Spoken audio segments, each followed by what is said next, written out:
வணக்கம், நான் உங்கள் Kavin. Welcome back to our channel. இன்னைக்கு எதை பத்தி பார்க்க போறோம்னா, ஷூட்டிங்கோட இறுதி நாட்கள்ல பொள்ளாச்சி ரூம்ல வச்சு என்ன பலாத்காரம் செய்ய பார்த்தாங்கன்னு பரபரப்பு குற்றச்சாட்டு சொல்லியிருக்காங்க நடிகை ஷர்மிளா.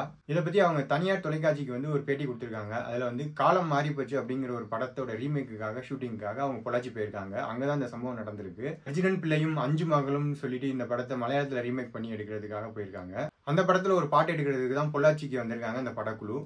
அந்த படக்குழுவோட இறுதி நாட்கள், அதாவது கடைசி கட்ட காட்சிகள் எடுத்ததுக்கு அப்புறம் அவங்க டைரக்டர்கிட்ட போய் பேசலாம் அப்படின்னு சொல்லிட்டு போயிருக்காங்க. எப்போதும் ஷூட்டிங் முடிஞ்சதுக்கு அப்புறம் இயக்குநர்கிட்டையும் தயாரிப்பாளர்கிட்டையும் சொல்லிட்டு போறது ஒரு வழக்கம்.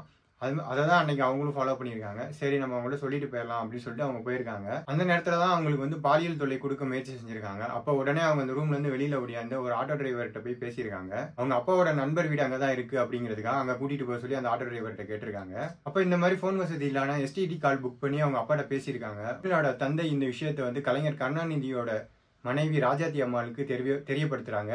அவங்க கலைஞருக்கு இதை தெரியப்படுத்துறாங்க. அப்ப கலைஞர் சிஎம்மா இருக்காரு. உடனே ஒரு பெரிய போலீஸ் பட்டாளம் அந்த இடத்துக்கு போய் அவங்களை எல்லாம் அரெஸ்ட் பண்ணிட்டாங்க. இது வரைக்கும் இவங்கள்ட்ட 25 பேர் அட்ஜஸ்ட்மெண்ட் கேட்டிருக்கதா சொல்லியிருக்காங்க. இந்த ஹேமா கமிட்டி மாதிரி அப்பயே இருந்திருந்தா இன்னும் ஈஸியா இருந்திருக்கும்னு சொல்லியிருக்காங்க. இதை பத்தி நீங்க என்ன நினைக்கிறீங்க? கமெண்ட்ல சொல்லுங்க. இந்த வீடியோ பிடிச்சிருந்தா மறக்காம சேனலை சப்ஸ்கிரைப் பண்ணுங்க, ஷேர் பண்ணுங்க. பாய்.